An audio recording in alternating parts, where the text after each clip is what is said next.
예, 안녕하십니까. 이찬수입니다. 이찬수의 인문학산책 평화 하나 이야기 하나, 오늘 5번째 시간, 그리고 마지막 시간입니다. 오늘로 지난 4번에 걸쳐서 이어온 내용들을 좀 마무리하도록 하겠습니다. 지난 시간까지 평화라는 것이 폭력 없는 상태다라는 그동안 서구 학자들의 평화론을 소개하면서 제 자신은 우리가 언제 폭력이 없는 상태를 경험해 본 적이 있나, 좀 새로운 정의가 필요하다, 즉 평화는 폭력을 줄이는 과정이다 라는 차원에서 말씀을 드렸고요. 어딘가에 아픔이 있으면 그 아픔에 대한 공감으로 그 고통을 줄여나가야 한다, 이것이 평화 연구의 최종적인 목적이다, 이런 말씀을 같이 나눴습니다. 그러고 보니까 조금은 그 평화라는 말의 서양과 동양의 사상사적 의미에 대해서는 좀 다루지 못했는데요. 오늘 좀 간략하나마 그동안 서양과 동양에서, 혹은 동양과 서양에서 평화라는 것을 어떻게 이해해 왔는지 한번 정리해보는 시간을 먼저 가져보도록 하겠습니다. 혹시 평화와 평화들이라는 제 책을 가지고 계시다면 108쪽이 되겠습니다. 말씀드린 대로 평화는 이 물리적인 폭력이 가해지지 않은 상태 또는 그런 영역을 의미합니다. 그렇지만 물리적인 폭력이 없다고 해서 평화가 온전히 이루어진 것인가 하면 그렇지 않습니다. 기독교 성서에 나오는 말을 하나 예를 들어 볼게요. 누가복음이란 곳에 예수가 어떤 비유를 얘기하면서 이런 말을 한 적이 있어요. 힘센 사람이 무장하고 자기 궁전을 지키는 동안 그의 소유는 평화 안에 있습니다.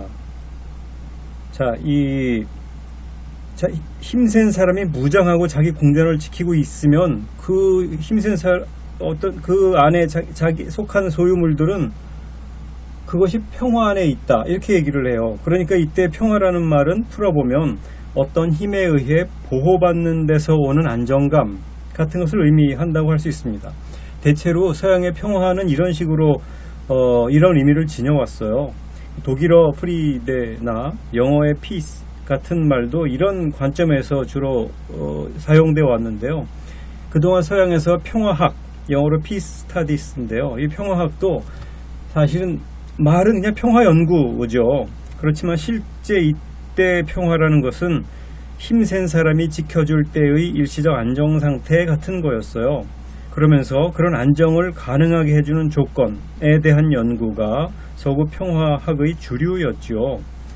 그러니까 일시적인 안정 상태 그 자체보다는 힘센 사람이 무장하고 자기 궁전을 지켜야 하는 상태, 또 다시 말하면 지금 상존하는 폭력적 상황의 원인을 탐색하고 그 폭력적 상황을 중지시키기 위한 정치, 사회적 상태가 평화학의 큰 연구 대상이었죠. 이런 뜻이죠. 또 풀면 더 큰 힘과 또 작은 힘 사이의 정치적 역학관계와 이 힘이 어떻게 견제와 균형을 이루어서 물리적 충돌이 벌어지지 않게 할까 하는 것에 대한 연구가 그동안 서구 평화학의 핵심이었어요. 요한 갈퉁이라고 하는 노르웨이의 지금 살아계신 대표적인 평화학자인데, 이분이 평화를 3 영역으로 나눠서 설명을 하거든요. 영어식으로 표현하면 peacekeeping, 우리말로는 평화 유지쯤 되죠. 그리고 peacemaking, 우리말로 평화 조성이라고 번역하곤 하고요. 또 peace building, 우리말로 평화 구축이라고 얘기를 하는데, 그러니까 peacekeeping, 평화 유지라고 하는 것은 이렇게 힘들의 역학관계 속에서 물리적 충돌이 벌어지지 않게 이렇게 압박하는 이런 상태예요. 그러니까 적어도 어떤 더 큰 힘이 뭔가를 이렇게 포위하고 있으면 그 안에 물리적 충돌이 안 일어날 가능성이 크잖아요. 이 상태를 유지하는 게 그나마 평화를 이루는 최소한의 조건이다. 그러면서 이것을 peacekeeping이라고 규정을 했거든요. 이 대체로 유럽의 평화학은 이런 피스키핑을 핵심으로 해왔죠. 그러다가 조금 더 나아가서 평화라는 것을 사람들의 고통을 일으키고 기존 질서를 파괴시키는 행위를 제한하고 또는 지양하는 과정으로 이해해왔고, 이렇게 그러려면 국가 간에 서로 파괴하지 못하도록, 서로 침범하지 못하도록 하는 조약을 잘 맺자 하는 그 평화 조약이 중요한 역할을 담당하게 돼요. 그러니까 국가 간의 평화라는 것은 서로 간의 안전을 보장하는 조약의 토대 위에서만 생각할 수 있는 거였죠. 이 국가 간 세력들 사이에 서로 조약을 맺어서 서로 견제할 수 있게 하고, 그를 통해서 물리적 충돌을 제한한다면 바로 그것이 평화다라고 생각을 했고, 이러한 평화를 이루게 해주는 것은 평화 조약, 이런 협정, 그런 기반에서 가능했던 거죠. 아주 저명한 철학자인 임마누엘 칸트가 영원한 평화를 위하여라는 책을 쓴 것이 있는데요. 아주 평화학의 고전이기도 합니다. 이 영원한 평화를 위하여라는 책의 핵심은 조약을 맺어서 전쟁을 막고 평화를 이루는 그 조건, 근원적인 조건을 확보해야 된다, 이렇게 주장했어요. 이 칸트의 그 입장이 계속 서구 지성인들, 정치인들, 사상가들 사이에 받아들여지면서 오늘날 유럽 연합이 형성되게 되는 아주 이론적 기초로 작용하게 됐죠.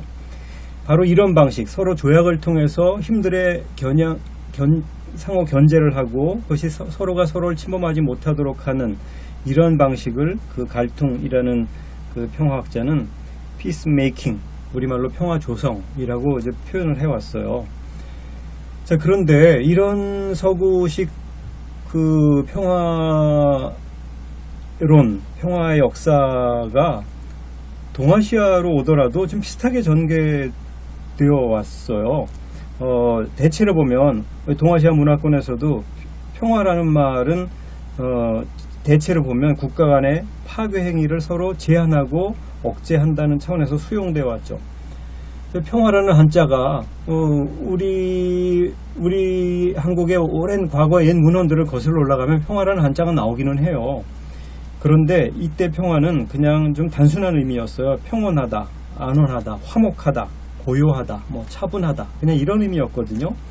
일본도 같은 한자를 공유하는 일본도 크게 다르지 않았습니다. 그런데 직전에 말씀드린 이 평화라는 서구식 의미가 동양에 수용되면서 평화라는 게 그냥 전세는 화목하다, 고요하다 이런 의미, 평온하다 이런 의미였었는데, 점차 조약이나 국제법을 통한 정치적 그 안보 이런 의미를 저 크게 띠게 됩니다. 우리나라도 보면 1900년, 그러니까 19세기 후반이죠. 19세기 후반에 당시 평화라는 말을 이제 막 서구식 차원에서 쓰기 시작했거든요. 당시 그럴 때 평화라는 말을 쓰는 사람들은 이런 내용이 엄두에 있었어요. 당시 조선을 국제 질서 속에 편입시켜서 서로를 견제하면서 열강들의 피해를 좀 피해가려는 외교적 전략 속에서 형성된 거죠. 당시 그 미국의 국제법 학자인 헨리 휘튼이라는 사람이 그 영어로 Elements of International Law라는 책을 썼거든요.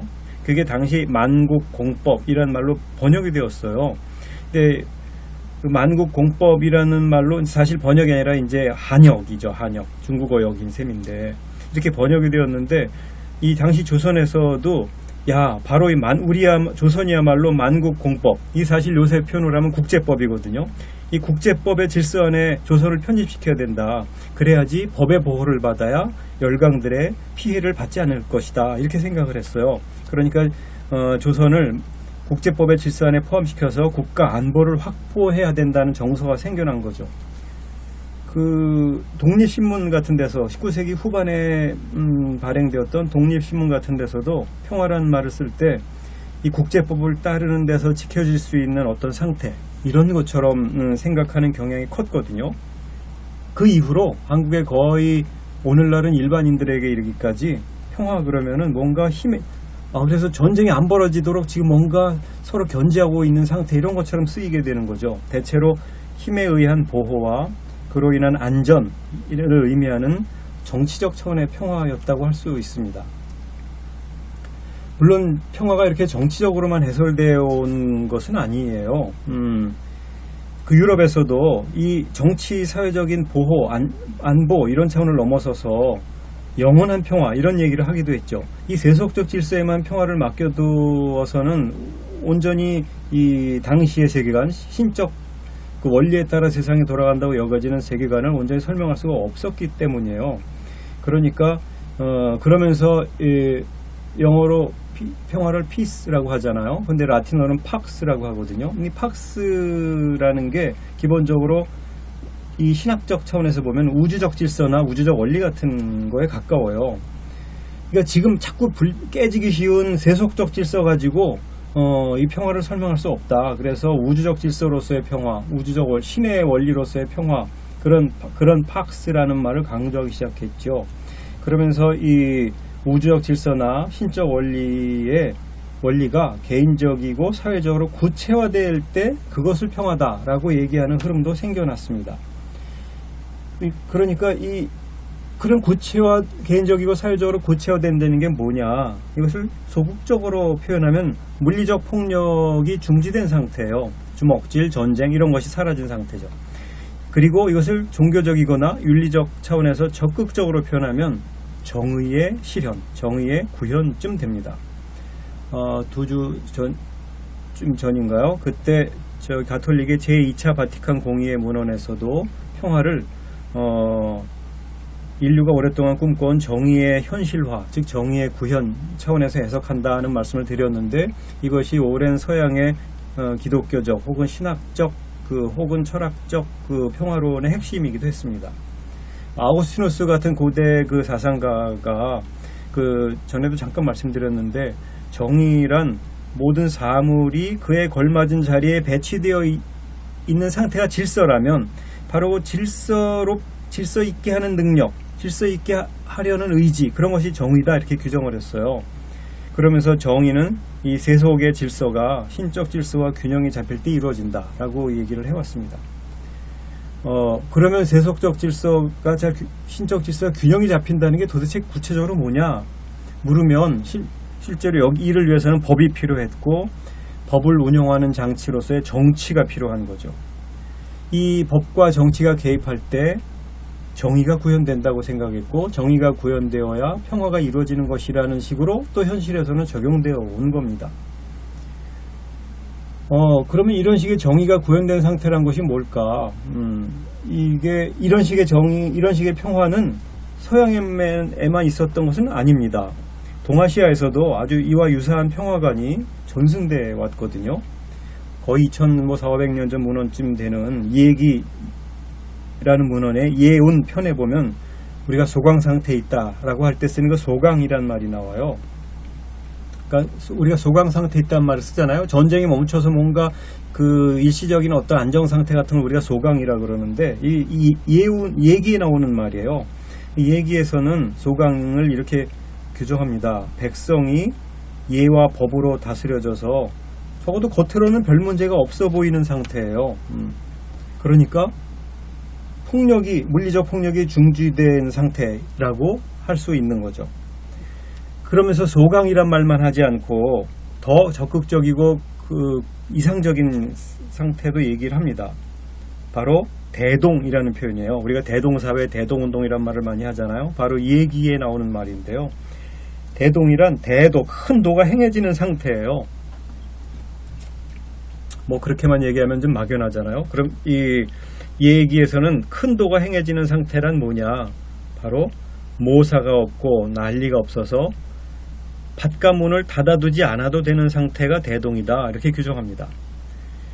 자, 뭔가 문을 닫아둔다는 말은 누군가 훔쳐가려는 사람을 의식하고 그것을 예방하려는 행위잖아요. 그런데 서로 모사를 꾸미는 것이 없고 난리가 없으니까 뭐 훔쳐가려는 사람도 없는 거예요. 그게 큰 도가 이루어진 상태죠. 그러니까 바깥 문을 닫아두지 않아도 되는 상태. 그게 바로 대동이라는 거예요. 이게 서양식 언어로 얘기하면 바로 정의의 구현이죠. 유엔 개발 계획에서 낸 인간 개발 보고서가 있는데 여기서 인간 안보라는 말을 썼어요. 옛날에는 국가 안보 이런 말을 써서 국가 간에 서로 침략하지 못하도록 하는 상태를 중시하다가 국가라는 추상적인 언어가 아니라 그 안을 구성하고 있는 인간의 안보가 중요하다. 인간의 안보와 안전이 중요하다. 그러면서 아주 종합적인 차원에서 인간 안보라는 말을 그 UN 개발계획 인간 개발 보고서에서 쓰고 있거든요. 바로 이 인간 안보라는 말이 그 얘기에서 얘기하는 대동이라는 개념 또는 상태와 아주 상통한다고 할 수 있습니다. 자, 그래 이런 정리해 보면 이런 거죠. 서양에서는 폭력의 중지라는 이 소극적 의미의 평화론과 동양에서 얘기했던 소강 상태, 즉 소강, 폭력의 중지와 소강이 아주 대응을 하고 있고요. 정의의 구현과 대동, 이것이 서로 대응을 해요. 그래서 말하자면 동서양이 평화와 관련해서 비슷한 기대를 가지고 비슷한 사유를 해왔다는 증거이기도 합니다. 뭐 이것이 완전히 동일하다라고 얘기할 수는 없지만 동서양 사람들이 평화를 정의 혹은 안보 또는 안전과 연결시켜서 생각해 왔다는 사실은 분명해 보여요. 자, 그런데 누구의 안보고 무엇을 위한 정의냐? 바로 핵심에 인간이 있다는 겁니다. 정의나 안보, 안전에는 인간이 있는 것이고 전부 다 한마디로 인간을 위한 아주 인간적인 평화에 대한 기대를 동서양 사람들이 대체로 해왔다는 거예요. 그런 기대를 가지고 희망을 가져왔다는 거죠. 바로 아까 그 갈퉁이라는 그 평화학자가 이런 식의 정말 인간 안보, 인간을 위한 아주 인간적인 평화라는 것을 갈퉁은 이제 평화 그 구축, 영어식으로 peace building이라는 말을 썼거든요. 그래서 peace keeping, peace making, peace building을 이렇게 단계적으로 구분을 했어요. 그런데 바로 이 peace building, 우리말로 평화 구축이라고 번역하는 이 부분은 정말 평화가 인간의 안전을 담보하고 누군가 사람이 사람을 해치지 않을 뿐만 아니라 서로가 서로를 수용하면서 문화적 차원에서도 인간의 얼굴을 할 수 있도록 하는 그런 그 정책이나 장치 또는 상태를 의미한다고 할 수 있습니다. 결국은 평화에 대한 연구도 인간성을 확보하고 또 평화가 그냥 정책이나 제도만의 문제가 아니라 인간의 얼굴을 한 참 인간다운 평화여야 한다라는 것을 추구하는 학문이 평화 인문학이라고 얘기할 수 있습니다. 제 책 그 평화와 평화들의 부재가 평화다원주의와 평화 인문학인데요. 결국은 평화 자체가 인간적이어야 하고 그래서 평화를 제대로 하다 보면 인문학적이거나 정말 인간을 위한 평화, 그런 의미의 평화 인문학일 수밖에 없다, 이런 뜻을 기본적으로 그런 내용을 좀 담고 있습니다. 그러면서 지금 남은 시간에 인문학이라는 말의 의미를, 우리가 계속 인문학이라는 말을 많이 쓰는데 우리 강의 이름도 인문학 산책이지 않습니까? 그래서 우리가 많이 쓰는 인문학이라는 말의 의미를 좀 정리해 보려고 해요. 인문학, 우리 한자로 인문학이라 그러지만 영어로는 휴머니티스입니다. 대체로 영어 휴머니티스를 번역하면서 우리말 인문학의 개념도 성립되어 왔어요. 그러니까 휴머니티스, 이 말은 인간성 혹은 인간다움을 의미하는 말이 영어로 휴머니티잖아요. 그러니까 휴머니티의 복수형이에요. 그러니까 인문학, 우리가 인문학이라고 하고 영어로 휴머니티스라고 하는 이 부분은 인간성 또는 인간다움을 다루는 다양한 학문 영역들이란 뜻이에요. 그러니까 인문학은 인간성 또는 인간다움을 다루는 여러 가지 학문 영역을 의미합니다. 그러면 인간답다는 것이 무엇이냐? 도대체 그 기초를 어디서 확보할 수 있을 것인가를 물어야 되지 않겠어요? 이를 위해서 여러 가지로 접근할 수 있어요. 다만 말을 좀 풀어가기 위해서 제가 헤겔이라는 철학자가 썼던 대자, 독일어식으로 피어지, 그러니까 마주할 때 스스로 자자 쓰면서 대자라고 번역하는데, 바로 이 대자 개념에서 인간다움의 실마리를 찾아볼 수 있지 않을까 싶어요.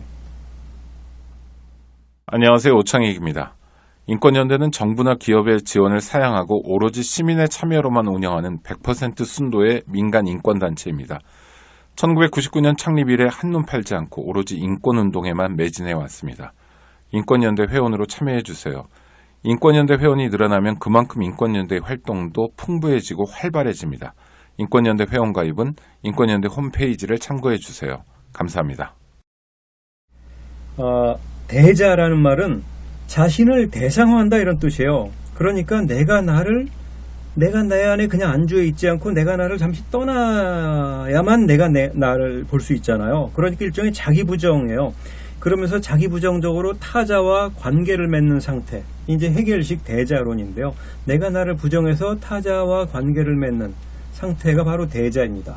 나를 끝없이 고집하면 다른 이가 내 안에 들어올 여지가 없잖아요. 내가 나를 비워놔야만 타자가 내 안에 들어오거든요. 그래서 그런 방식으로 타자와 맺는 관계가 바로 대자입니다. 나를 제한하거나 개방해서 타자를 수용하는 자세예요. 바로 이런 개념을 잘 이어받으면서 그 사르트르라는 철학자가 인간을 대자 존재라고 규정합니다. 그런 인간은 스스로를 대상화할 줄 아는 존재다 이런 뜻이거든요. 그러니까 자기 대상화 할 줄 알아야 인간이다 이런 소리예요. 그러니까 자기 대상화라는 말은 자기가 자기를 인식하는 행위예요. 그러니까 자기 인식이 내가 나를 인식할 줄 아는 것이 인간이냐 인간 아니냐를 구분짓는 근본적인 행위라는 거죠. 자기가 자기를 대상화하다 보니까 대상화한 자기, 나에 대해서 상상된 자기 안에도 내가 주체로서 내가 들어있는 거예요. 어쨌든 내가 나를 대상화하려면 내가 나를 일단 기존의 나를 떠나봐야 되잖아요. 그러는 떠남 속에서 다시 그 타자와의 관계를 인식할 줄 아는 행위이기도 합니다. 내가 나된 것에는 타자가 있구나. 그러면서 다른 이를 내가 존재하게 된 조건으로 삼으면서 다른 이를 수용하는 자세가 자기 대상화, 대자이고 그것이 바로 자기 인간 인식의 바로 이런 것을 인간 인식의 조건으로 삼는 행위가 인간성의 기초다. 그리고 정말 인간됨의 근원을 탐구하는 인문학의 그 출발점이라고도 할 수 있습니다. 인문학은 인간다움을 다루는 학문인데 무엇이 인간다운 거냐? 내가 나를 대상화할 줄 아는 자세를 다루는 학문이 되는 거죠. 그래서 내가 나를 객관화하고 내가 나를 성찰하고 내가 나를 비판하는 자기 객관화, 자기 성찰, 자기 비판 같은 것이 모두 대자와 상통하는 개념인데요. 그러니까 인문학이라는 말은 내가 나를 대상화해서 만들어낸 모든 그 연구 주제들, 나는 누구인가, 또 인간은 무엇인가, 어떤 삶이 인간다운 삶인가를 다뤄온 모든 분야들이 있잖아요. 문학, 예술, 역사, 종교, 철학 이런 다양한 자료들을 다 동원해서 인간다운 속성을 두루두루 탐구하는 학문이 바로 인문학이라고도 할 수 있습니다. 이 인문학은 그렇다고 개인의 인격성에 대한 그 탐구에만 제한되지는 않습니다. 하나 인격이 다른 인격을 대하는 자세로도 표현되는데, 그러니까 인격은 그저 단순 개체의 문제가 아니라 여러 인격들이 만들어낸 관계성 또는 사회성으로도 표현되는 거다 이런 소리죠. 인간은 사회적 존재다, 공동체적 존재다, 또는 관계적이고 복합적 존재다 이런 뜻입니다. 따라서 인문학을, 그러니까 인간다움을 다루는 인문학도 다양한 차원에서 연구될 수밖에 없는 거죠. 인간을 순수히 논리적으로만 다룰 수는 없고 사회적으로도 다뤄야 하고 요새 같은 분위기에서는 과학적으로도 다뤄야 하는 거예요. 그러나 그것이 더 인간다움이 살아날 수 있도록 해야 하는 학문이라면 그것이 인문학이라는 얘기입니다. 그리고 지금까지 해왔던 인문학에 또 새로운 성찰 방법이 추가되면서 또 새롭게 지금 기존의 인문학이 교정될 수도 있겠죠. 그러니까 인문학은 이 과거의 다양한 자료들을 통해서 반성적으로 과거의 인문학을 되묻고 또 인간다움이 참으로 오늘에 어울리는 인간다움이 되도록 구체적으로 교정해 나가는 바로 현재적인 작업이다라고 얘기할 수 있습니다. 그러니까 인문학은 다양한 인격들의 조화로운 공존을 추구하고 지향하게 되겠죠. 반대로 인간들 간의 공존을 거부하고 분리시키면서 억압하고 고통을 일으키는 행위에 대해서는 비판적일 수밖에 없겠습니다. 그러니까 평화는 분리가 아니라 공존의 상태이고 또 공존하는 삶이기 때문입니다. 분리시키는 것이 폭력의 다른 이름이거든요. 그 분리주의자, 이 고대 이스라엘에 바리사이라고 불리는 사람들이 있었어요. 그 근본적인 의미는 분리주의자라는 뜻이거든요. 뭘 왜 분리를 시키냐면 하늘로부터 내려온 법이 굉장히 신성하고 거룩하고 순수하다고 생각했기 때문에 그 율법의 신성함과 순수성을 유지하려면 더러운 것, 부정한 것과 분리하는 삶을 살아야 했다는 거예요.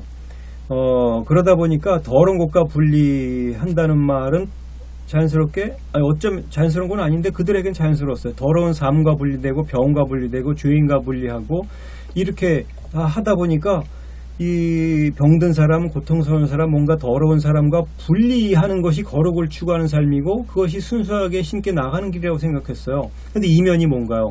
바로 거기서 분리되는 사람이 있다는 거예요. 분리되는 사람은 사회로부터 배제되고 고통을 당하고 비인간화되고 죽어나갈 수밖에 없게 되는 거죠. 그러니까 법 조항을 신성화시키면서 법을 문자 그대로 따를 수 없었던 사람들이 있었어요. 그 사람들은 당연히 신의 이름으로 공동체에서 분리됩니다. 신의 이름으로 사람을 분리시키는 것을 정당화시키는 거죠. 그렇게 해서 신적 순수성을 확보하려던 시도였어요. 그게 고대 유대교의 하나의 방식이었거든요. 근데 이것은 누군가에 대한 폭력과 고통이라는 것을 딛고 이루어지는 일부의 순수성을 확보하기 위한 방식일 수밖에 없었던 거죠. 바로 이런 때 예수 같은 사람은 법이라는 문자가 중요한 게 아니다. 법 조항이 중요한 게 아니라 법적 정신이 중요하다. 그러면서 당시 법이 분리시키고 사회로부터 배제시키려고 했던 죄인들과 오히려 예수는 더 가깝게 지내죠. 가난한 이들과 더 가깝게 지내요. 그러다 보니까 당시의 주류 법학자들, 주류 종교인들, 엘리트 종교인들이 볼 때는 예수는 오히려 법을 위반하는 이가 되게 되죠. 그래서 사회로부터 분리시키게 되었고, 그래서 예수라는 사람은 사형당하게 되는 거죠. 그러니까 그 분리는 폭력의 다른 이름인데, 바로 한 사회에서 어떤 사람을 비인간화시키는 현실에 대해서는 폭로하고 저항해서 분리시키지 않도록 해야 된다는 거라고 할 수 있습니다. 그러니까 평화 인문학은 사람을 분리시켜서 배제하고 비인간화시키고 고통을 일으키는 현실을 비판적으로 검토하는 학문이고, 그 안에 아주 정말 인간다움을 담는 아주 저항적 학문이기도 합니다. 사실 서양에서 얘기하는 휴머니티스, 우리말로 인문학이라고 번역합니다만 서양의 휴머니티스가 바로 이런 의미를 담고 있다고 할 수 있어요.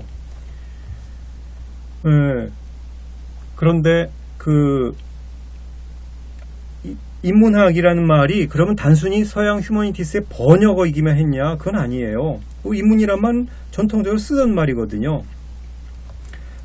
서양적 휴머니티스와 통하기도 하지만 또 약간 강조점이 다른 측면도 있습니다. 가령 인문 또는 인문학이라는 서양의 경우 먼저 얘기하면 서양의 휴머니티스는 뭔가 아까 자기 대상화라 그랬잖아요. 그 인간다움의 기초는 자기가 자기를 성찰하는 능력이 있다라고 하는 것을 종합해보면 휴머니티스는 대체로 지적인 성찰에 초점을 두고 있어요. 그에 반해서 한자 문화권에서의 인문, 사람 인자, 글월 문자 쓰는 인문은 도덕성에 좀 초점을 둔 언어라고 할 수 있습니다. 이 동양에서 도덕은 타자를 자신의 이론이 아니라 감정에 비추어서 윤리적으로 대하는 자세에 가까운데요. 이런 도덕의 원천이 어디 있냐? 하늘에 있다. 그러면서 하늘의 성품과 인간의 성품은 통한다고 보았죠. 물론 서양도 마찬가지입니다. 그 하늘의 성품과 인간의 성품이 통한다고 보아왔다는 점에서는 비슷해요. 근데 동양도 이런 논리는 계속 유지되어 왔거든요. 가령 그 주역이라는 문헌에 보면 이런 말이 나와요.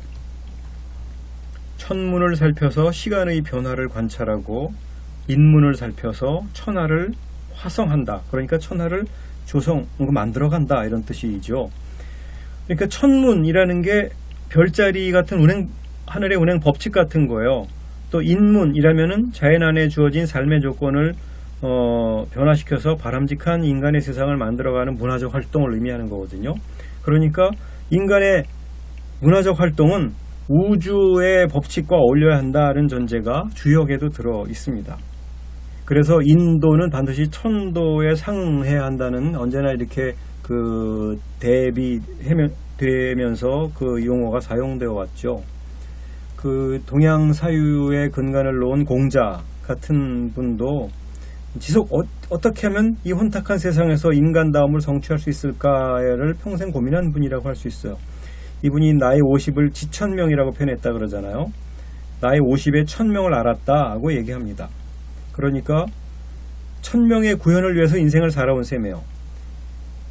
풀어서 얘기하면 인간의 본성, 즉 인간답다는 것은 하늘로부터 비롯되고 인간의 본성은 하늘의 본성을 닮았다고 생각을 했습니다.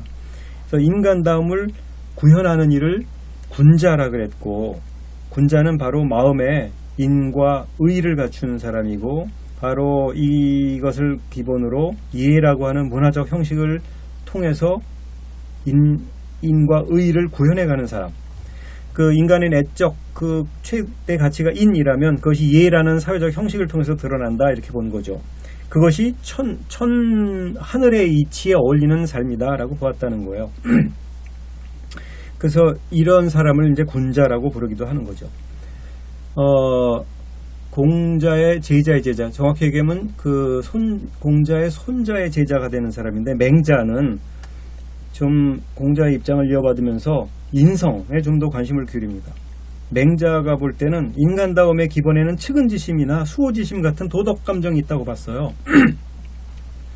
그러니까 마치 전에도 잠깐 말씀드렸는데, 어린아이가 우물에 기어가다가 빠지려고 하면 주변에 있던 사람이면 누구나든지 하면서 어린아이를 바로 먼저 구하지 않겠느냐, 이런 얘기를 하면서 불행에 빠진 타자에 대한 동정심, 연민의 감정, 또는 잘못에 대한 반성에서 나온 수치심, 불의를 보고 막 화가 나는 분노, 불의에 대한 분노, 혹은 또 거기서 나오는 혐오의 감정, 이런 것들을 중시했어요.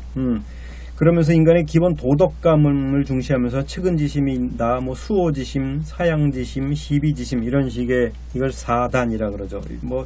용어 자체에 매실 필요는 없겠습니다만 이것을 사단이라고 표현하면서 이런 도덕감이 인간을 인간되게 해주는 인의예지의 단초, 핵심이라고 보았거든요. 어쨌든 이 맹자 같은 사람은 그 인성의 그 도덕적 측면에 좀 더 측면에서 인간다움의 근본을 더 보았다는 겁니다. 자기를 닦아서 남을 편안하게 해준다, 숙이 아닌, 이게 논어 헌문 편에 나오는 말인데, 그리고 또는 천문을 모델로 삼아서 인문을 이루어간다, 이런 것들이 다 보면은 유학적 세계관을 핵심을 담아내는 말이라고도 할 수 있습니다. 그러면서 그 특징은 서양이 휴머니티스가 뭔가 지적인 성찰, 지적인 자기 반성에 대체로 초점이 있다면, 동양의 인문은 그 도덕적 측면에 좀 더 초점을 두어왔다는 그 차이를 우리들이 확인해 볼 수도 있다는 겁니다. 단순히 중립적 이성이 아니라 가치지향적 도덕감에 두어왔다. 그리고 지성적 인간보다는 도덕적 인간을 더 인간다운 인간으로 선호해 왔다고 할 수 있습니다. 그럼에도 불구하고 인문을 천문의 반영이라고 보았고, 타자와의 올바른 관계에서 이루어진다, 인간됨은 라고 보아온 것은 서양의 휴머니티스도 마찬가지였습니다. 서양의 휴머니티스나 동양의 인문은 인간관계를 기반으로 하면서 하늘과의 관계까지 놓치지 않았다는 점에서는 비슷한 지점이 있다고 할 수 있어요. 그런데 여기 요새 아프리카의 우분투 정신이 자꾸 많이 알려지고 있는데요. 좀 더 우리들이 주의 깊게 봐야 될 가치이자 자세가 아닐까 싶어요. 남아프리카에서 인간됨의 근거이자 가치로 주목받고 있는 우분투 정신이 핵심은 인간 존중과 상호 연결성이에요. 대체로 우리 서양 문화권에서 또는 동아시아에서도 대체로 우리가 내가 모여서 우리가 된다, 이렇게 생각하잖아요. 그런 말이 자연스러워요. 그런데 남아프리카의 우분투 언어는 기본적으로 우리가 있기 때문에 나도 있다라는 사고방식이에요. 나가 모여 우리가 되는 게 아니라 그냥 우리를 먼저 생각합니다. 우리가 있기 때문에 나도 있다는 관점, 즉 상호 존중에 기반한 협동의 정신을 계속 강조하죠. 넬슨 만델라라든지 데스몬드 투투 주교 같은 남아프리카 공화국의 지도자들이 한결같이 우분투 정신에 기반해 있다고 할 수 있어요. 가령 노벨 평화상을 수상한 남아프리카 공화국의 데스몬드 투투 신부는 그 자신의 책에서 우분투를 이렇게 해설을 하거든요. 제가 한번 읽어보려고 합니다. 투투 신부의 말이에요. 우리의 삶은 여러 사람과 한데 묶여 있다. 사람은 다른 사람들을 통해서 사람이 된다는 말도 같은 뜻이다. 나는 생각한다, 고로 나는 존재한다가 아니라 나는 속하고 참여하고 나누기 때문에 인간이다 라고 해야 마땅하다. 우분투가 있는 사람은 열려있고 다른 사람을 위해 시간을 내고 다른 사람들을 인정하고 인격과 능력이 탁월한 사람 앞에서도 위협을 느끼지 않는다. 자신이 더 큰 전체에 속한 존재임을 아는 그에게는 온당한 자기 확신이 있기 때문이다. 데스몬드 투투의 용서 없이 미래 없다라는 책의 일부를 제가 인용했는데요. 아무튼 우분투는 인간들의 상호 의존성 내지는 관계성을 의미합니다. 그러니까 우분투가 있는 사람은 다른 이에게 개방적일 수밖에 없게 되고 타자를 위해서 시간을 내고 타자의 정체성을 존중합니다. 내 자신이 기본적으로 내가 먼저가 아니라 더 큰 전체 속에 있기 때문에 나다. 즉 자신이 더 큰 전체에 속해 있는 존재라는 의식을 갖게 됩니다. 그래서 인간다움의 아주 사회적 의미를 우분투가 아주 잘 나타내주죠. 당연히 여기에 개인주의적이랄까 자기 집단 중심주의는 불가능합니다. 백인은 옳고 흑인은 틀렸어 라는 식의 순혈주의, 어느 종교는 옳고 어느 종교는 틀렸어 라는 식의 배타주의 있을 수가 없는 거죠. 문화도 애당초 다양하고 상호 관계적입니다. 지역적이지만 폐쇄적이진 않아요. 내가 나에 의한 나의 성찰, 나의 자기 대상화, 내가 생각한 내가 생각한 인간이 또 부분적일 수밖에 없다. 그것을 전적인 규정으로, 절대적인 규정으로 삼을 수가 없다. 평화에 관한 시간입니다만 특정한 하나의 평화 관점만이 옳고 다른 평화는 그에 옳지 않다거나 종속 수단처럼 생각하는 것은 이 우분투 정신에서 나올 수가 없습니다. 타자의 본래적 연결성을 핵심으로 하기 때문이죠. 이렇게 대화를 통한 합의의 가능성을 나아가서 상상하면서 타자와의 공감대를 복원해낼 것도 꿈꾸게 되죠. 분리로 인한 고통을 극복하고 비판적으로 정찰합니다. 그 과정에서 인간다움이 확인되어 가는 거라고 할 수 있습니다. 이 인간다움이란 말씀드린 대로 자신을 인식의 주체이자 대상으로 삼을 줄 아는 자세이고요. 바로 인문학이라는 것은 인간을 이런 개별적으로 분리시키고 비인간화시키는 그럼으로써 고통을 주는 조건이나 어떤 상황에 대한 비판적 연구이고 인간의 역사가 산출해낸 여러 자료들을 통해서 인간다움을 찾아내는 작업이라고 할 수 있습니다. 인간다움이 만약에 사회적이고 관계적으로 구현된다면 당연히 인간이 인간을 고통스럽게 하는 행위는 인간답지 않은 행동이겠죠. 인간이 인간을 아프지 않게 하는 것은 타자에 대한 공감의 자세에서 비롯된다고 할 수 있습니다. 타자의 아픔의 원인을 함께 생각하고 그곳에 나를 참여시키는 데서 인문주의의 근본이 확립된다고 할 수 있습니다. 우분투도 그렇고 동서양의 휴머니티스나 혹은 인문주의는 대체로 이와 비슷한 것 같아요. 잘 보면은 평화를 지향하는 인문정신이 구미와 아시아만이 아니라 아프리카에도 이미 공유되어 왔다는 사실을 보여준다고 할 수 있습니다. 조금 이 책이 평화와 평화들, 평화다원주의 평화인문학이라는 책을 따라서 보아왔는데요. 평화인문학이란 말 자체를 좀 더 해볼까 하다가 일단 이 정도로 마무리하는 것이 더 좋겠다 싶었습니다.